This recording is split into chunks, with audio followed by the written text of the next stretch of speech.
माननीय संचालक जी, समय हो गया है, तो आज की वेबिनार प्रारंभ करें।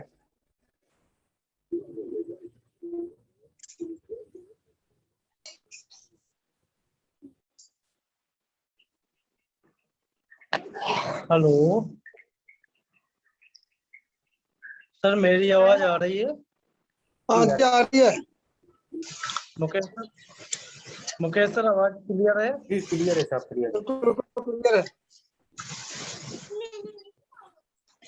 सभी साथियों को जय भीम नमो बुद्धाय। हेलो, शुक्रवार जो हमारा विषय है वेबिनार का, हमारे बिखराव के कारण, इनकी हमारा जो विषय है आज जिस पे हमें चर्चा करनी है, आज हमारे जो महान भाव जो चर्चा करेंगे, विषय है हमारे बिखराव के कारण राष्ट्र विरोधी ताकतें मजबूत हो रही हैं। ये हमारा विषय रहेगा और इसमें कार्यक्रम में आज पार्टिसिपेट कर रहे हैं, भाग ले रहे हैं हमारे जो आज मुख्य अतिथि हैं। कार्यक्रम के मुख्य अतिथि माननीय विजय बौद्ध जी है, जो राष्ट्रीय सचिव और प्रभारी छत्तीसगढ़, आंध्र प्रदेश, तेलंगाना से हैं।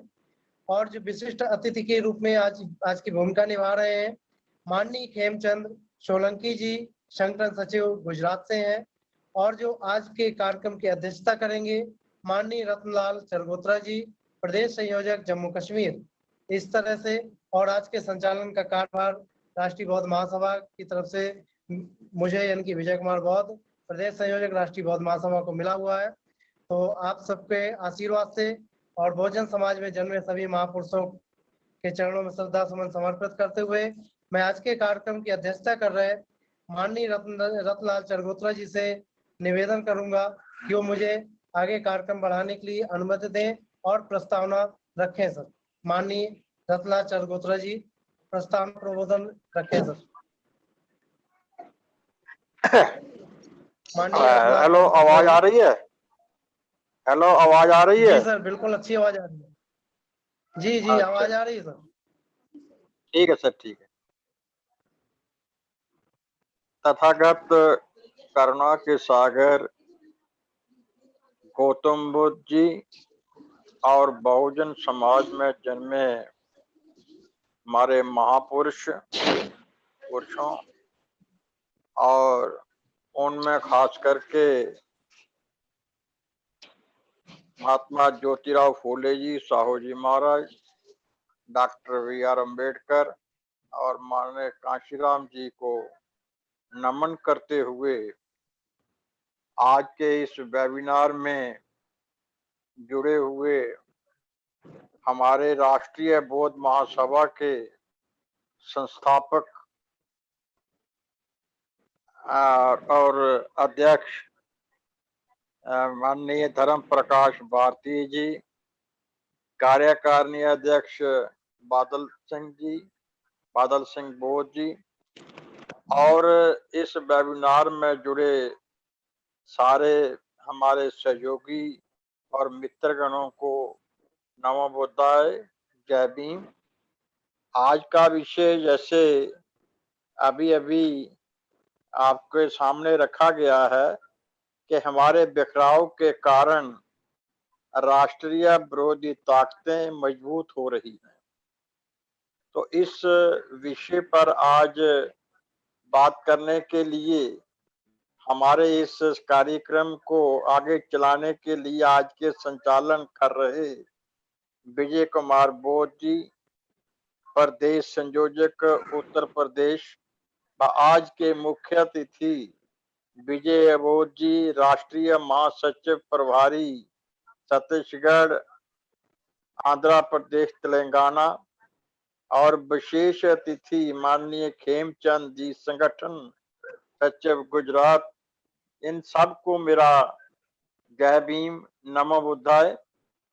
आज इस कार्य जैसे कि हमेशा होता है और हमारा कार्यक्रम चलाते हैं, तो मैं अपने संचालक कर रहे श्री विजय कुमार बोस जी से निवेदन करूंगा कि वो आगे की कार्रवाई को चालू करें और जो जरूरी कदम हैं वो आगे बढ़ाएं। श्री विजय बहुत कुमार बहुत साधुवाद माननीय रतनलाल चरगोत्रा जी। जी बहुत बहुत साधुवाद सर आपका। जी बहुत बहुत साधुवाद सर। अब कार्यक्रम को आगे बढ़ाने के लिए हमें आज के कार्यक्रम की अध्यक्षता कर रहे हैं माननीय रतनलाल चरगोत्रा जी ने अनुमति दे दी है। अब कार्यक्रम को आगे विधिवत तरीके से आगे हम बढ़ाते हैं और हम सभी लोग अब आज के कार्यक्रम के विशिष्ट अतिथि हैं माननीय खेमचंद सोलंकी जी, जो संगठन सचिव हैं गुजरात से। मैं उनसे अनुरोध करूंगा तो अपना माइक अनम्यूट कर लें और आज के विषय पर विधिवत जानकारी दें और आज के विषय पर अपना वक्तव्य रखें। माननीय खेमचंद सोलंकी जी, संगठन सचिव गुजरात, अपना माइक अनम्यूट कर लीजिए सर, अपनी बात रखिए। हाँ जी सर, आवाज आ रही है? हेलो जी सर, आ रही है आवाज। जी आवाज आ रही है सर। महाकारुणी तथागत गौतम बुद्ध एवं भारत रत्न बाबा साहेब आम्बेडकर को मेरा सत सत नमन। बहुजन समाज में जन्मे संतों, महापुरुषों और को मेरा सादर प्रणाम।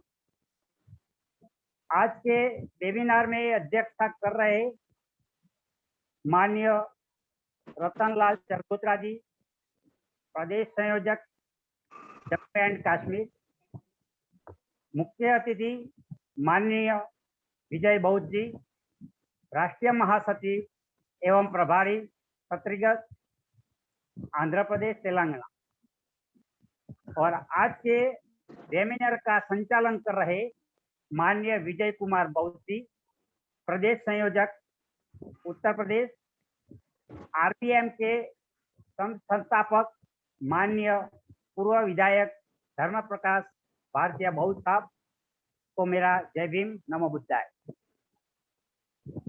आज का सेमिनार का विषय है हमारे बिखराव के कारण राष्ट्र विरोधी ताकतें मजबूत हो रही। 1950 में भारत के दलितों के तारणहार बाबा साहेब आम्बेडकर ने संविधान बनाकर हमें वोट का अधिकार दिया। बाबा साहेब ने कहा था कि हे दलितों, अपने घर की दीवार पर लिख दो कि आप भारत देश के शासक बनोगे। बाबा साहेब ने जो शिक्षित बनकर संगठित होकर संघर्ष करने का आदेश दिया था। वो मानते थे कि एससी, एसटी, ओबीसी और अल्पसंख्यक संगठित बनकर मेरे दिए हुए वोट के अधिकार को समझेंगे। लोकतंत्र में जिस समाज के पास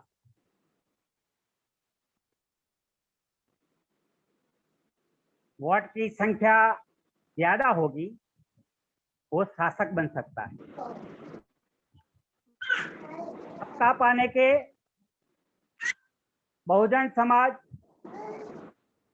सामाजिक, आर्थिक और धार्मिक और राजकीय विकास कर सकती है, पर इस बात को बहुजन समाज नहीं समझ पाई।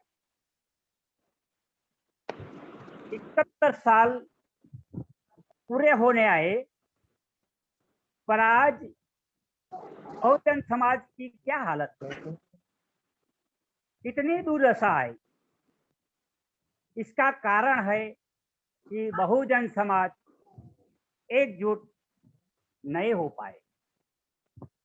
राजकीय सत्ता हासिल करने के लिए बाबा साहेब ने बनाई हुई रिपब्लिक पार्टी अनेक टुकड़ों में बट गई और नाम से सोने के कंगार पर है। धार्मिक विकास के लिए बाबा साहब ने भारतीय बौद्ध महासभा की स्थापना की थी, वो भी अनेक टुकड़ों में बटकर निश्चयभावी हो रही। इस बिखराव का फायदा राष्ट्र विरोधी ताकतें उठा रही। बहुजन समाज के चित्त एवं पत्रकार और बहुचिंतकों यह राष्ट्र विरोधी ताकतें एन कैन प्रकारे जेलों में बंद कर रही।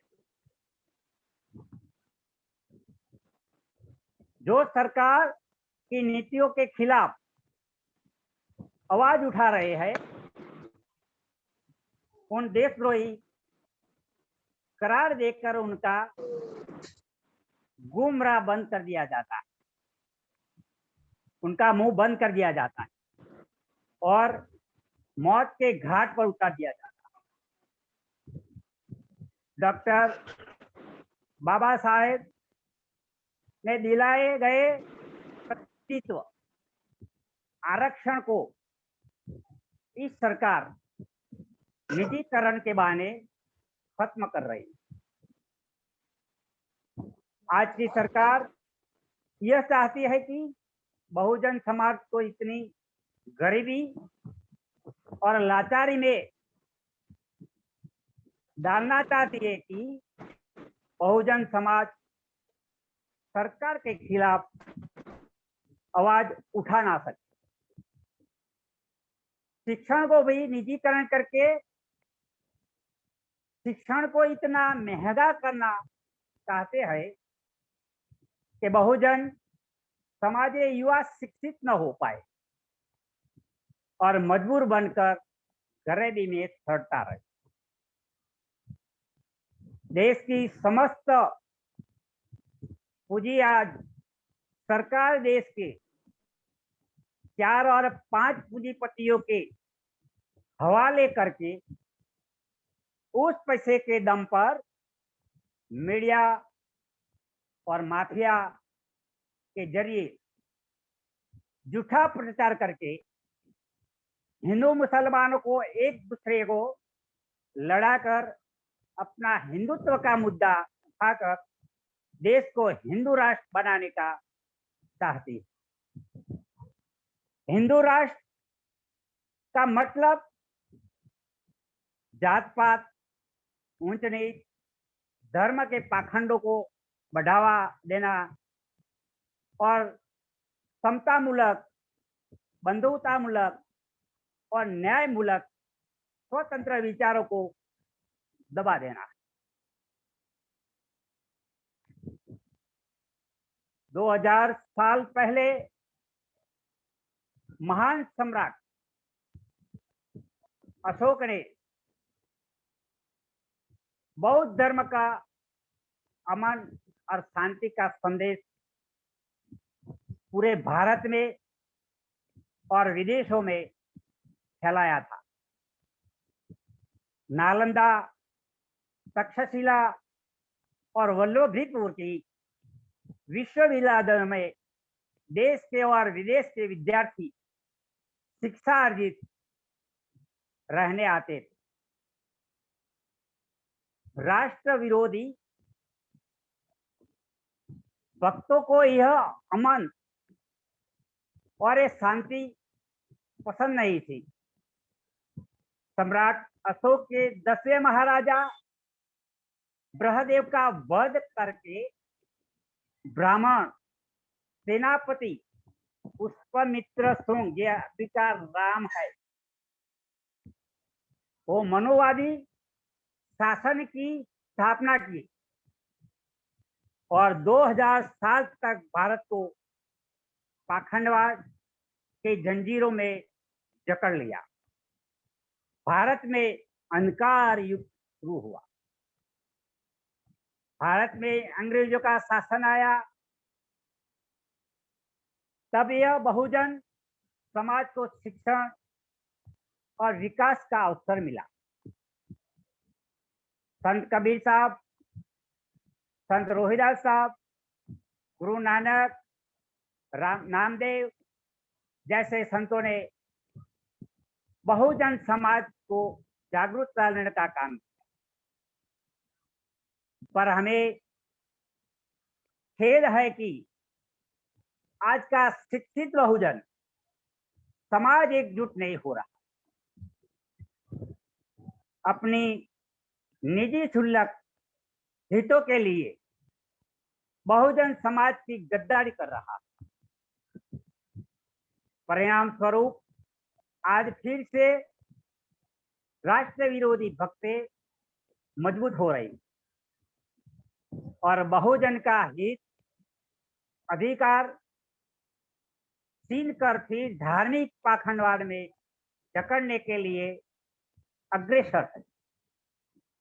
मान्यवर काशीराम साहब ने डॉक्टर बाबा साहेब आम्बेडकर का शासक बनने के संदेश को समझकर बहुजन समाज पार्टी की स्थापना की और भारत के सबसे बड़े राज्य उत्तर प्रदेश में शासन स्थापित किया। बाबा साहेब के संदेश को मूर्तिमंत किया।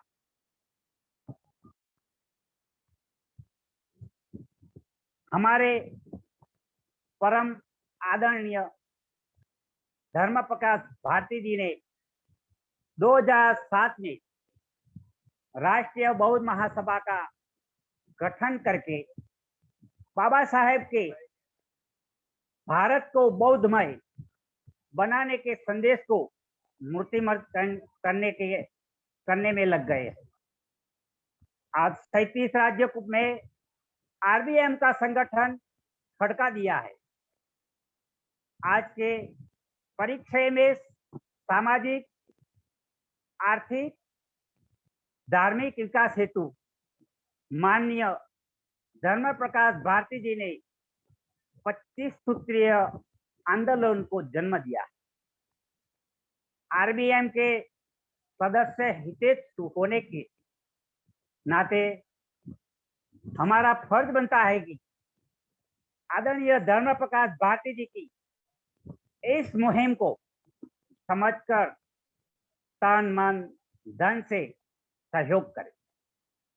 मुझे इस सूत्र में आरबीएम के आज के वेबिनार में विशिष्ट रणनीति बनाकर मेरा बहुमान किया है, उसके लिए मैं आरबीएम का आभारी हूँ और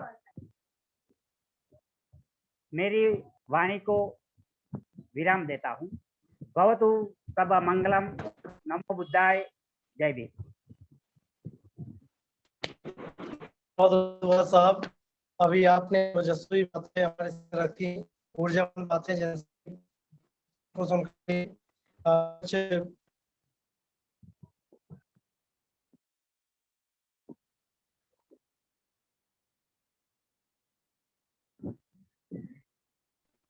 क्षमा चाहूंगा, मेरा नेटवर्क वीक हो गया था जिसके कारण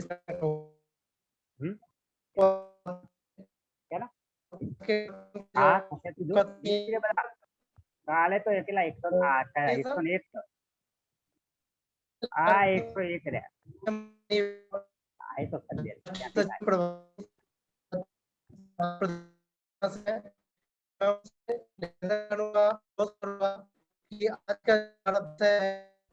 बिखराव के कारण हम लोग अभी जी सर, हेलो। आवाज आ रही? जी, मेरी आवाज आ रही। रही है? जी जी आवाज धन्यवाद सर। आज के इस वेबिनार में, इस जूम कार्यक्रम में भारत के सभी प्रदेशों से जुड़े संयोजक, सह संयोजक, संभाग के, जिला के सभी आरबीएम के पदाधिकारी साथियों को मेरा मैत्रीपूर्ण जय भीम। हमारे आरबीएम के राष्ट्रीय अध्यक्ष परम सम्मानी धर्म प्रकाश भारती साहब, हमारे कार्यकारी अध्यक्ष परम आदरणीय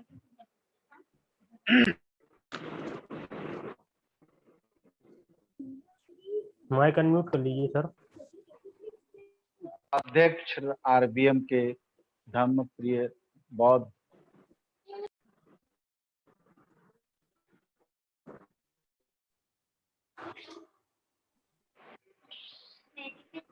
आज के कार्यक्रम के विशिष्ट अतिथि खेमचंद सोलंकी जी, संकट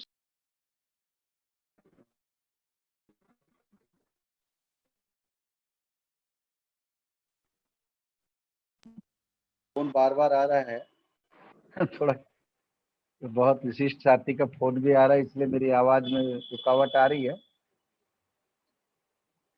सोलंकी जी, संगठन सचिव गुजरात, अध्यक्षता कर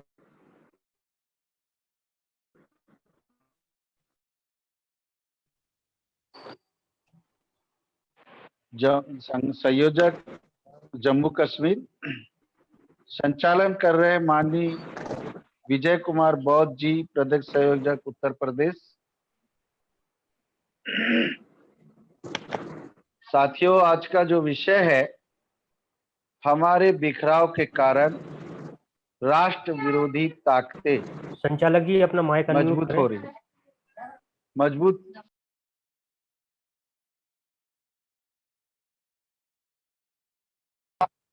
भारती साहब जी के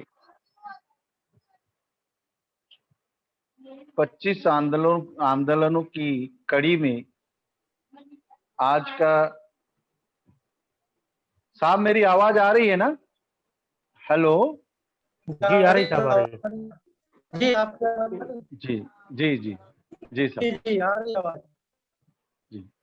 तो इन 25 आंदोलनों का जो ये कड़ी बनाई गई है, उस कड़ी में आज का हमारे बिखराव के कारण, हमारे संगठनों के, हमारे लोगों के बिखराव का कारण, और इसका फायदा जो है विरोधी ताकतें उठा रही।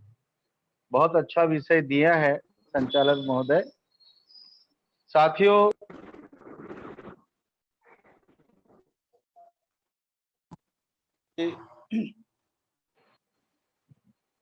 हम आपस में संगठन, हमारे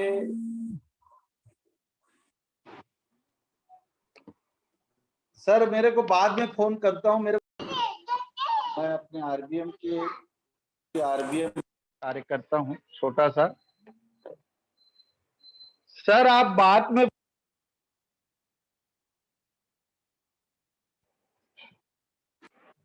एक साथी है जो बीच बीच में बार बार डिस्टर्ब कर रहा है, इसलिए जरा आवाज में रुकावट आ रही है। उनको बोल दीजिए साहब बाद में फोन कर लें। हाँ, मैं बोल देता हूँ साहब, बोल देता हूँ, बार बार फोन कर रहे हैं। तो साथियों, हम आरबीएम की एक कड़ी है। हम आरबीएम एक संगठन है जो 37 राज्यों में फैल चुका है। क्योंकि मैं जहां भी जाता हूं और लोगों से पूछता हूं तो हाँ यार, आरबीएम के बारे में सुने हैं ऐसा कह रहे हैं। इसका मतलब यह है कि हमारा कार्यक्रम जो है, हमारा काम जो है, वो चल रहा है। तो साथियों, संगठन हमारे देश में हजारों है। बाबा साहब के नाम से तो कम से कम 10-11 हजार संगठन चल रहे हैं। और हम लोग भी अब सामाजिक कार्यकर्ता है, लोगों के बीच उठते बुठते हैं। तो और भी संगठन के लोग आते हैं। तो साथियों, संगठन से जुड़ना जरूरी है, लेकिन संगठन कैसा है, इस जिस संगठन में हम जुड़ रहे हैं उससे हमारे आने वाली पीढ़ी को फायदा हो रहा है कि नहीं, ये भी ध्यान देना चाहिए। जिस संगठन में हम जुड़ते हैं उस संगठन का उद्देश्य जानना चाहिए, तभी उस संगठन में जुड़ना चाहिए। क्योंकि बाबा साहब के नाम से तो बहुत सारे संगठन हैं, सभी लोग अपनी अपनी बात रखते हैं। हम भी आरबीएम के माध्यम से बात रखते हैं, लेकिन आरबीएम का उद्देश्य क्या है? तो साथियों, राष्ट्रीय बौद्ध महासभा का जो उद्देश्य है, संपूर्ण राष्ट्र में ही नहीं अपितु विश्व जगत को केंद्र में रखकर तथागत सम्यक संबुद्ध के आंदोलन एवं क्रांति को दृष्टिगत रखते हुए, जिसे बोधिसत्व बाबा साहब डॉक्टर आम्बेडकर ने परिशोधित एवं परिभाषित किया है, को भारतीय समाज की ही नहीं अपितु विश्व में मानवता के कल्याण एवं पुनर्निर्माण हेतु निर्मित किया गया संगठन है। साथियों, भारती साहब ने बहुत ही सूझबूझ से इस संगठन को बनाया। भारती साहब कभी कभी हमको बताते हैं, जब उनका हम लोग कार्यक्रम रखते हैं, मैं अपने प्रदेश में 2-3 कार्यक्रम रखा, तो एक बार बताया उन्होंने कि राष्ट्रीय बौद्ध महासभा को बनाने के पहले भारतीय बौद्ध महासभा, जो बाबा साहब के द्वारा बनाया हुआ संगठन, उसके संगठन के अध्यक्ष, अब बस इससे ज्यादा नहीं कहूंगा, नाम भी नहीं लूंगा, क्योंकि हम जूम पर जुड़े हुए हैं और भारती साहब बता रहे थे, तो वहां देखे कि बिखराव है बहुत सारे। अब भारतीय बौद्ध महासभा के जैसे आरपीआई के 36 टुकड़े हुए, वैसे भारतीय बौद्ध महासभा के कई टुकड़े हो गए। भाई देखिए, बाबा साहब ने बना करके दिया है हमको, उसको हमको चलाना कैसे है? तो साथियों, जिस घर का संचालक मजबूत होता है, जिस घर का संचालक सूझबूझ वाला होता है, वह घर हमेशा तरक्की करता है। तो मेरे भाइयों, राष्ट्रीय बौद्ध महासभा का जो आज हमें महामानव के रूप में धर्म प्रकाश भारती साहब मिले हैं, जिस तरह से हमको कड़ी से कड़ी जोड़ रहे हैं, और जिस तरह से ये आज हम फिजिकल मीटिंग नहीं कर पा रहे हैं क्योंकि कोरोना के कारण इधर उधर जा नहीं पा रहे हैं, लेकिन इस वेबिनार के माध्यम से आज हम पूरे देश के लोग आज इस जूम पर जुड़े हुए हैं और एक दूसरे से आमने सामने बैठ कर चर्चा करते हैं। तो मेरे भाइयों, जिस संगठन का मुखिया मजबूत होता है और सूझबूझ वाला होता है और सबको लेकर चलने वाला होता है, वह संगठन दिन ब दिन आगे बढ़ता है। लेकिन ऐसे बहुत से संगठन है, बना देते हैं बाबा साहब के नाम से। भारतीय बौद्ध महासभा तो बाबा साहब की बनाई हुई चीज है ना, आरपीआई राष्ट्रीय बौद्ध महासभा तो बाबा साहब की बनाई हुई है। ये बहुत सारे टुकड़े में क्यों बट गए? तो इसका एक ही कारण है कि हर आदमी मुखिया बनना चाहता है, हर आदमी सर्वे सर्वा बनना चाहता है। तो साथियों, इससे संगठन के टुकड़े होना लाजमी है। इसलिए मैं आज देश भर से जितने भी हमारे प्रदेश के सहयोजक जुड़े हैं, हमें सिर्फ केंद्र के दिशा निर्देश पर कार्य करना है। हमारे राष्ट्रीय अध्यक्ष ने हमें व्हाट्सएप के जरिए, फेसबुक के जरिए जो दिशा निर्देश किया है, उस पर हम चलते रहे। अब इसमें बहुत सारी बातें आती, किसी को पसंद आता है, किसी को पसंद नहीं आता। तो साथियों, इसमें पसंद और नापसंद को साइड में रखिए, हमें उद्देश्य कर दिए देखना है। हमारा उद्देश्य होना चाहिए कि हम जिस संगठन में काम कर रहे हैं वह संगठन में ईमानदारी से करें और समर्पित भावना से करें, और जितना बनता है उतना ही करें। दूसरी बात, संगठन का बिखराव कारण एक और है, हम करते क्या है, अपने आप को राष्ट्रीय अध्यक्ष हम धर्म प्रकाश भारती साहब को ही लेते हैं, क्योंकि हमारे राष्ट्रीय अध्यक्ष हैं। हम किसी न किसी की शिकायत लेके जाते हैं। भाई पूरे देश के संगठन को जिनको चलाना है और उनके पास हम अब किसी प्रकार की शिकायत लेके जाएंगे तो हम ज्यादा करीबी हैं तो हमारी बात पर यकीन करेंगे। लेकिन साथियों, हमको शिकवा शिकायत तो कभी करना ही नहीं चाहिए। अगर जिससे हमारे संगठन में हमारे साथी लोग हैं, जिससे किसी प्रकार का होता है तो बैठकर चर्चा करें या फोन पर चर्चा करें। और ये छोटी सी बात, छोटी छोटी बातों को राष्ट्रीय अध्यक्ष तक नहीं ले जाना चाहिए, ऐसा मैं सोचता हूँ। अभी मैं तेलंगाना गया, वहां करीब 5-6 दिन रहा, हैदराबाद, आदिलाबाद और 2-3 जगह में और गया। तो साथियों, संगठन बनाने के लिए बहुत मेहनत करना पड़ता है। संगठन ऐसे नहीं बनता, कागजों पे नहीं बनता,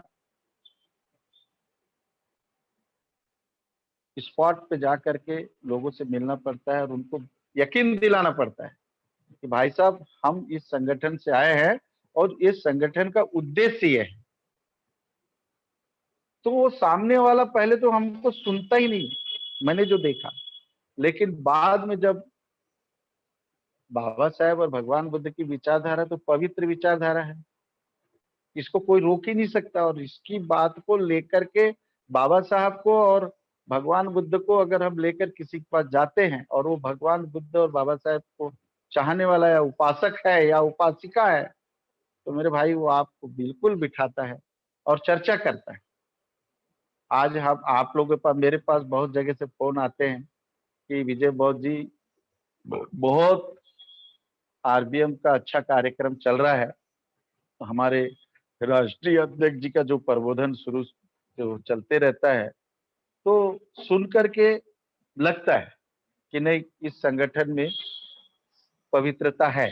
तो साथियों, हमें सबको पवित्र बनकर काम करना है, हमें सबको एकजुट होकर काम करना है।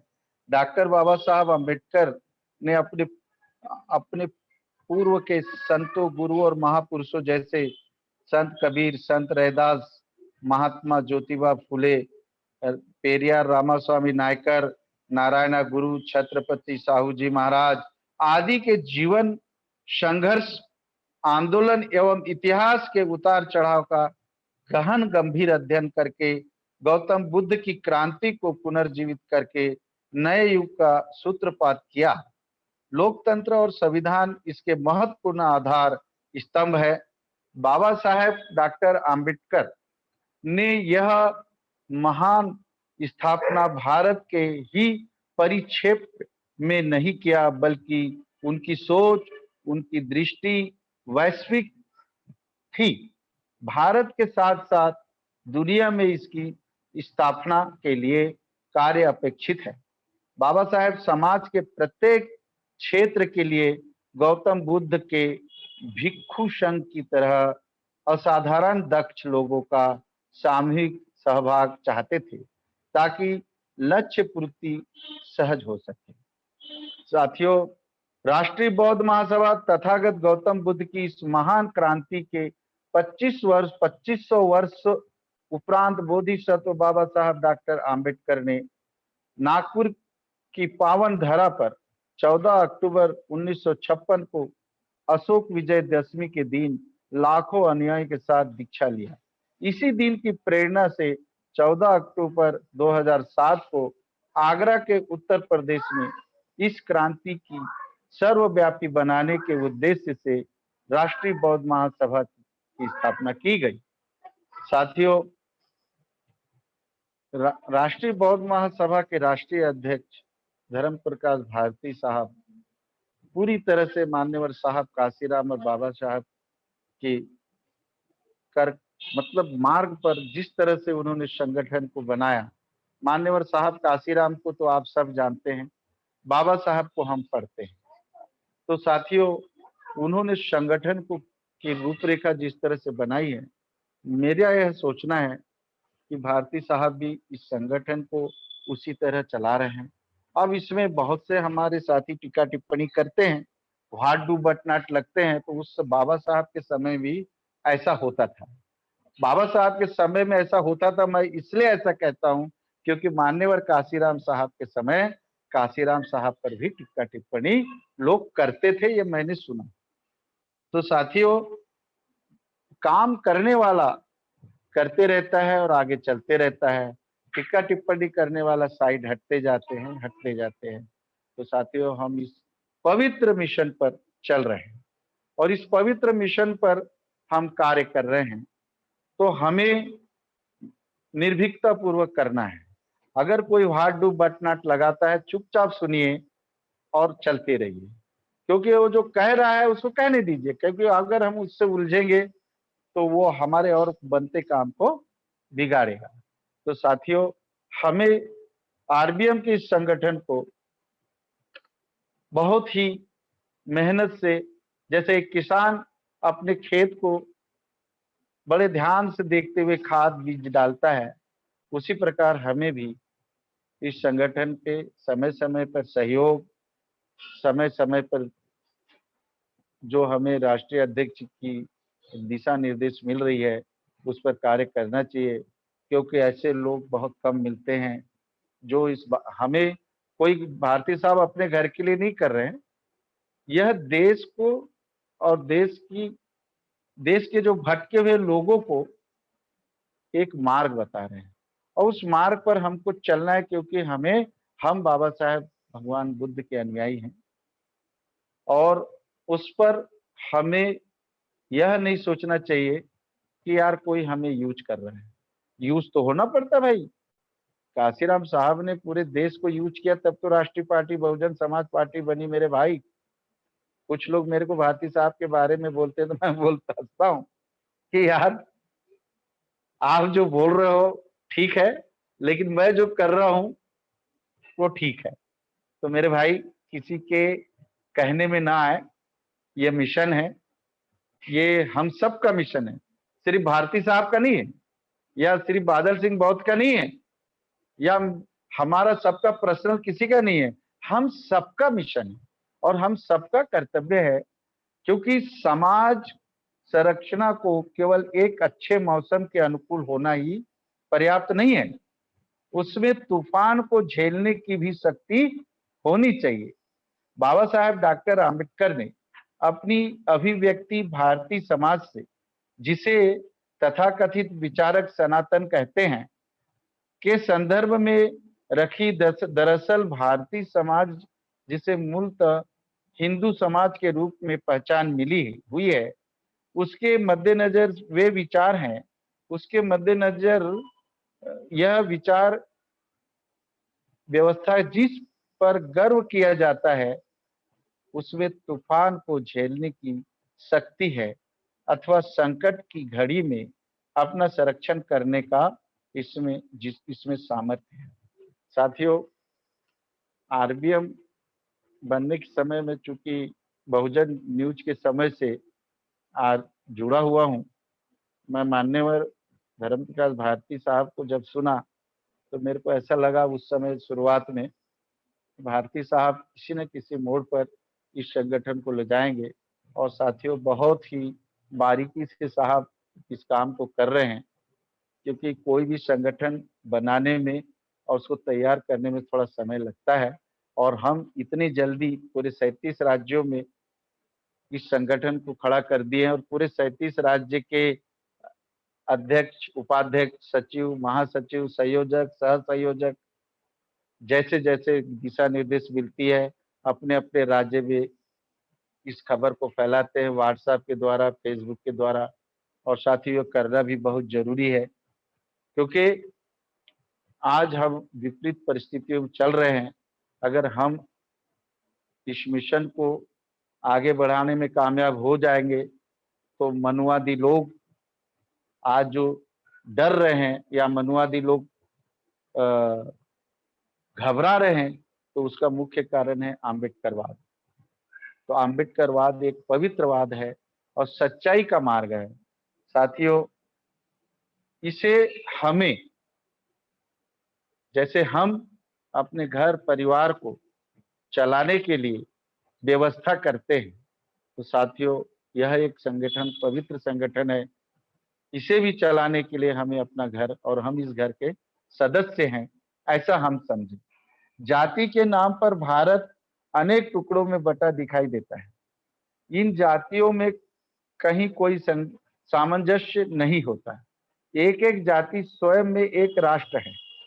प्रत्येक जाति ने अपने आसपास चारों ओर एक दीवार खड़ी कर ली है ताकि भीतर से कोई बाहर न जा सके और न ही कोई बाहर से भीतर प्रवेश कर सके। जाति का छद्म गर्व से इसमें और शामिल कर दिया गया है। अपनी अपनी जाति नियमों पर झूठा गर्व करना सिखा दिया है।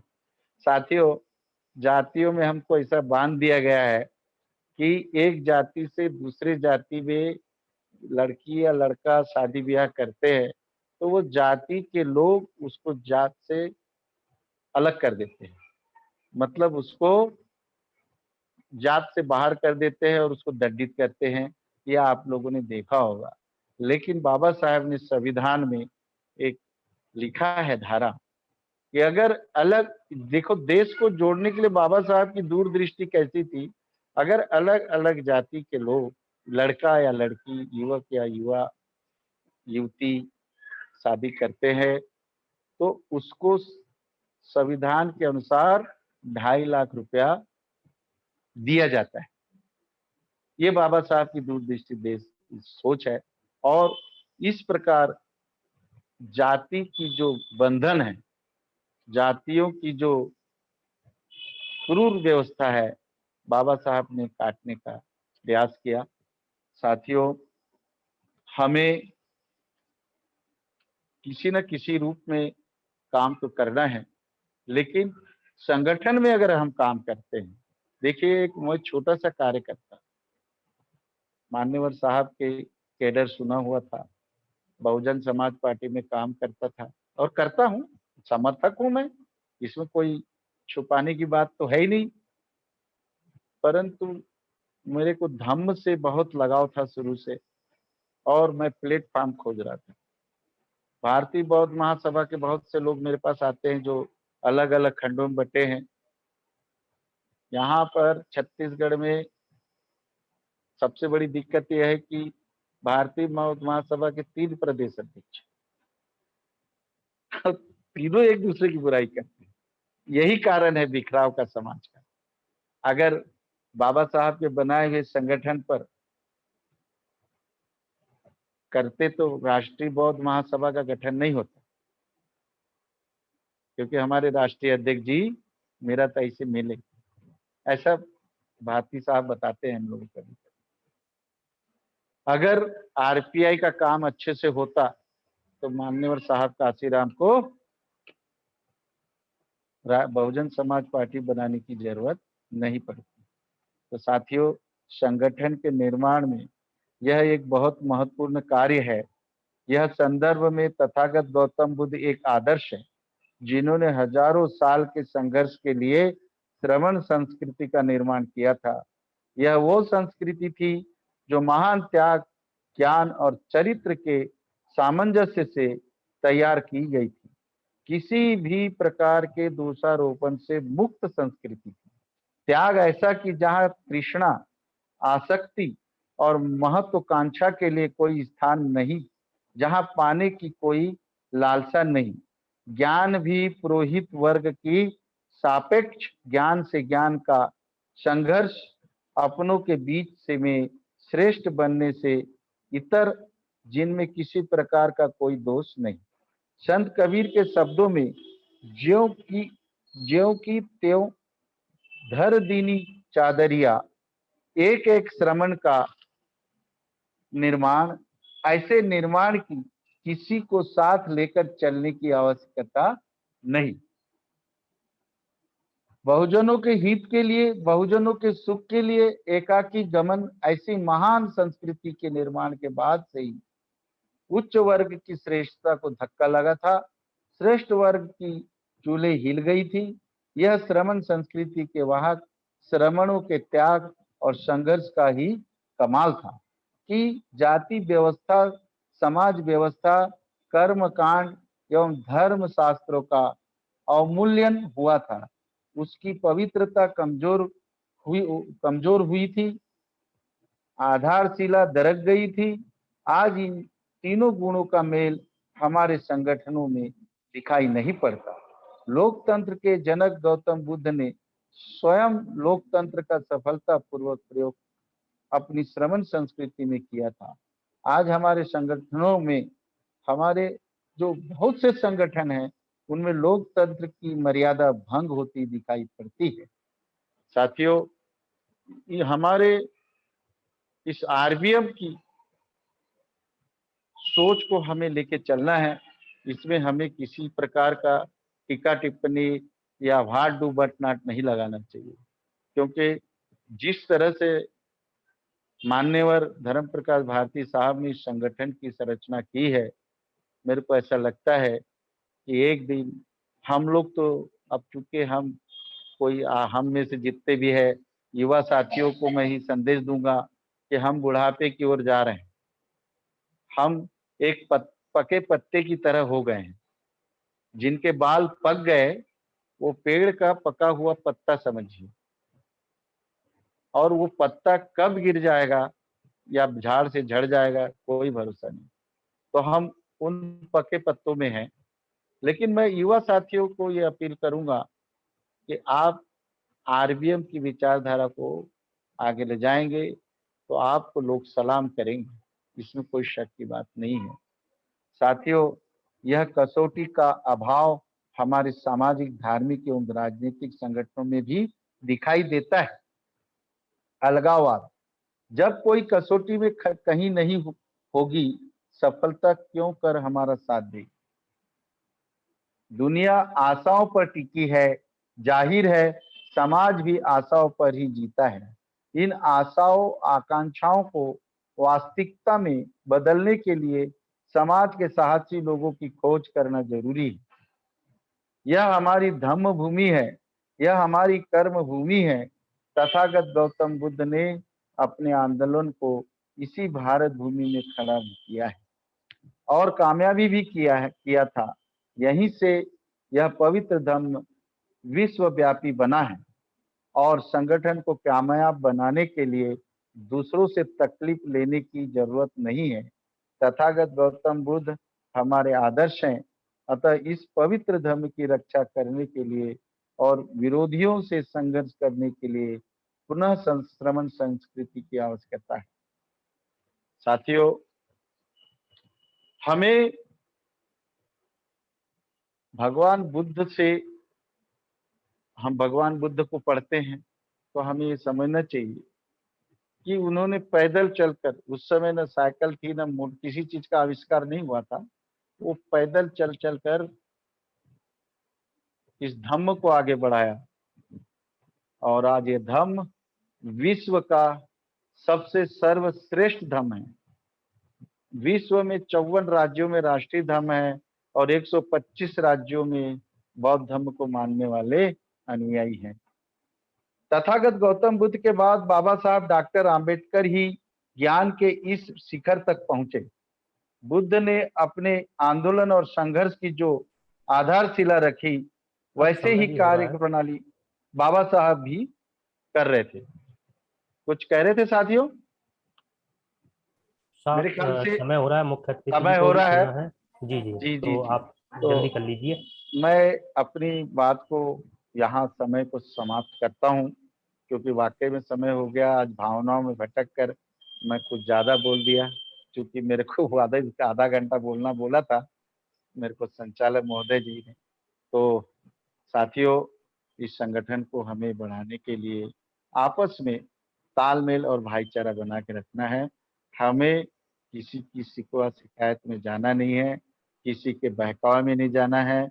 हम भगवान बुद्ध, बाबा साहब, मान्यवर साहब काशीराम की विचारधारा को लोगों तक पहुंचाना है। मैं यहीं पर अपनी वाणी को विराम देता हूँ। जय भीम, नमो बुद्धाय, जय काशीराम। बहुत बहुत साधुवाद। आपने बहुत अच्छी तरीके से हम युवाओं को और सभी जुड़े हुए साथियों को अपनी विचारों से और अपनी बातों से अवगत कराया और समय कब खत्म हो गया पता ही नहीं चला आपके विचार सुनते सुनते। इसी क्रम में आज के कार्यक्रम की जो अध्यक्षता कर रहे हैं माननीय रतनलाल चरगोत्रा जी से मैं निवेदन करूंगा कि कार्यक्रम के समापन की जो वक्तव्य है अपना कार्यक्रम को समापन का वक्तव्य रखें। माननीय रतनलाल चरगोत्रा जी, गर्म कर थोड़ा, आपसे विशेष अनुरोध है, समय पूरा होने जा रहा है कार्यक्रम की।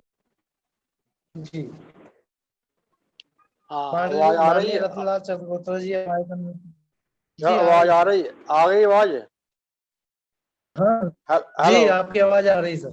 अच्छा, जी तो आपकी आवाज आ रही है। अब समय भी हो चुका है, तो मैं अपने जो पुण्य अपने गुरुओं और महापुरुषों को नमन करते हुए आज के मैं जो हमारे साथी अभी बोल रहे थे श्री विदय बोध जी और श्री खेमचंद जी, तो मैं इनका अति आभारी हूँ। इन्होंने अपने बहुमूल्य विचारों से हमें अवगत किया है। तो मैं आगे अपनी बात ना बढ़ाते हुए, क्योंकि ये टॉपिक ही ऐसा था कि हम बखराव की तरफ हैं और बखराव कौन कौन से हैं, तो इसमें ये जातिवाद भी है, फिर हमारा संगठनवाद भी है, फिर हमारा चमचाइज भी है, फिर हमारा सुपरिटी कम्प्लेक्स और इन्फेरिटी कम्प्लेक्स भी है, फिर हमारा जाति में अपना अपना रीति रिवाज भी है।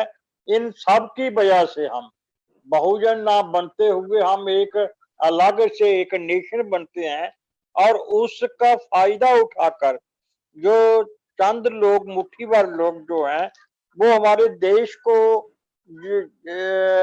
जैसे हम डेमोक्रेसी में अपने देश में रहते हैं, तो डेमोक्रेसी में 4 किस्म के पिलर हैं, जुडिशरी है और ये लेजिस्लेचर है और मीडिया है, और इन सब को चलाने के लिए इनमें आज अगर हम देखें तो इनमें वो लोग शामिल हो गए हैं जो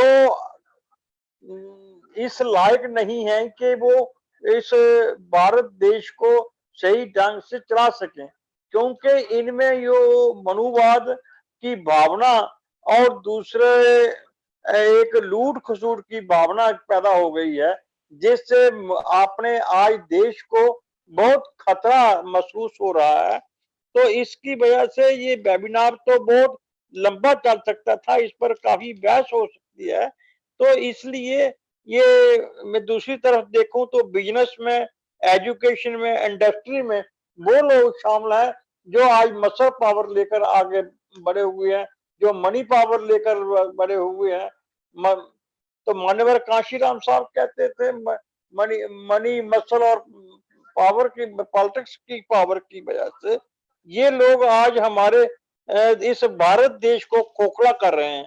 हमें बहुत जल्द राष्ट्रीय बौद्ध महासभा के तत्वावधान में अपने आप को संगठन करना होगा, और संगठन करके इस देश की जो मर्यादा है, इस देश जो महात्मा गौतम बुद्ध का बनाया हुआ देश है, सम्राट अशोक का यो देश है, महात्मा ज्योतिराव फूले का यो देश है, साहूजी महाराज का यो देश है, और डॉक्टर बी.आर. अम्बेडकर और कांशीराम की यो तमन्ना थी, उसको पूरा करने के लिए हमें एकजुट होना पड़ेगा। मैं ज्यादा ना बोलते हुए आपसे आज की इस वेबिनार को खत्म करने के लिए अगले जो कार्य स्टेप है वो लिया जाए, और आइंदा आगे के लिए प्रोग्राम को बढ़ाने के लिए मैं धर्म प्रकाश भारती जी का बहुत आभारी हूँ, जिन्होंने एक अच्छे टॉपिक के लिए हमें आज मधु किया। और आज मैं इस टॉपिक को बंद करते हुए आपसे ये संचालन महासचिव से ये रिक्वेस्ट करता हूँ कि आगे की कार्रवाई की जाए। बहुत बहुत साधुवाद सर। अब कार्यक्रम का समय तो समाप्त हो चुका है, लेकिन 2 मिनट का समय अगर मैं चाहूंगा माननीय हमारे राष्ट्रीय अध्यक्ष महोदय, राष्ट्रीय बौद्ध महासभा के संस्थापक माननीय प्रकाश भारती जी से अनुरोध करूंगा 2 मिनट के लिए आशीर्वाद स्वरूप अपना वक्तव्य और अभिवादन रखें। शब्दों से अनुग्रहित करें सर। सिर्फ 2 मिनट के लिए माननीय राष्ट्रीय अध्यक्ष महोदय जी।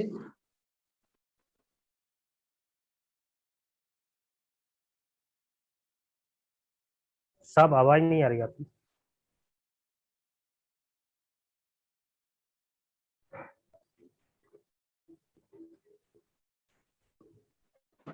माननीय साहब जुड़े नहीं है क्या सर? नहीं जुड़े हैं साहब की, लेकिन वॉइस नहीं आ रही बिल्कुल भी, आवाज नहीं आ रही साहब। मैं धन्यवाद करना चाहता हूं आज जिन्होंने अध्यक्षता की, हमारे सर्गोत्रा साहब हमारे बहुत ही सीनियर हैं, उनका बहुत बहुत आभार। हमारे राष्ट्रीय महासचिव विजय बौद्ध जी जो प्रभारी हैं 3 राज्यों के, उनका बहुत बहुत धन्यवाद। और हमारे बहुत ही सक्रिय साथी हेमचंद सोलंकी साहब, जब हम जूम को ओपन करते हैं तो सबसे पहला चेहरा उन्हीं का आता है, उनके लिए भी बहुत बहुत धन्यवाद। संचालन किया हमारे युवा साथी विजय कुमार बौद्ध, संयोजक उत्तर प्रदेश ने, उनका बहुत बहुत धन्यवाद। और आईटी सेल का काम देख रहे बड़ी जिम्मेदारी से मुकेश बौद्ध जी, आपका भी बहुत बहुत धन्यवाद।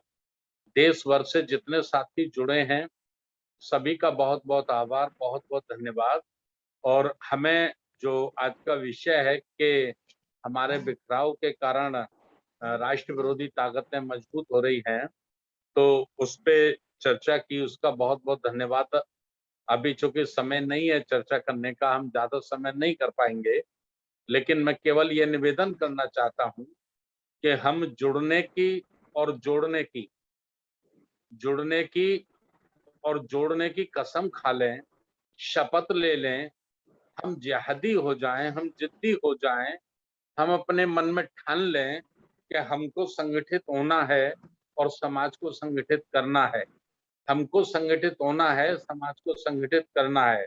अर्थात छोटे शब्दों में अगर हम कहें तो जुड़ना है और जोड़ना है। 6,743 जातियों का ये बहुजन समाज है।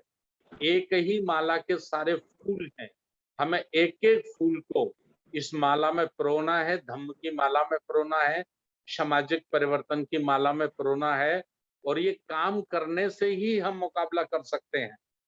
केवल रोने धोने से कुछ होने वाला नहीं है, केवल चर्चा कर लेने से भी कुछ होने वाला नहीं है।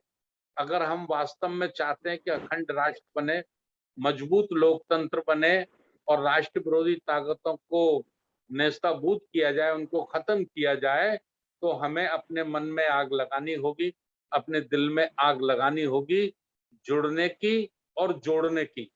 हजारों वर्षों से जातियों में तोड़े गए समाज को जोड़ना है, जुड़ना है, जुड़ना है, जोड़ना है। ये कहकर ही मैं अपनी बात को खत्म करता हूं। और मैं निवेदन करना चाहूंगा कि शब्द सत्ता के माध्यम से आज की वेबिनार को समाप्त किया जाए। और कल का हमारा प्रोग्राम है 7 अगस्त का, विषय है भ्रमित युवा बेरोजगारी। युवाओं को बेरोजगार क्यों बनाया जा रहा है, इसका क्या कारण है। और इसके मुख्य अतिथि हैं हमारे माननीय योगेश गौतम जी, राष्ट्रीय सचिव प्रभारी दिल्ली, राजस्थान, मध्य प्रदेश, हरियाणा। विशिष्ट अतिथि हमारे डॉक्टर उल्लास चांदेलकर जी जो गोवा से हैं। गोवा जो भारत का एक कोना है और भारत की आजादी के बाद आजाद हुआ है, वहां से हमारे ये साथी बोलेंगे। और अध्यक्षता करेंगे हमारे बहुत ही सीनियर साथी जो मान्यवर कांशीराम साहब के साथ रहे, मान्य तुलसीदास लांगी जी जो लद्दाख से हैं, जम्मू कश्मीर लद्दाख से। तो कल भी हम लोग 9 बजे ज्यादा से ज्यादा साथी जुड़े। और युवाओं को क्यों बेरोजगार बनाया जा रहा है, आखिर युवाओं का भविष्य क्यों खराब किया जा रहा है, इसके पीछे क्या षड्यंत्र है, इस विषय पे चर्चा होगी। बहुत बहुत धन्यवाद। नमो बुद्धाय, जय हिंद। बहुत बहुत साधुवाद।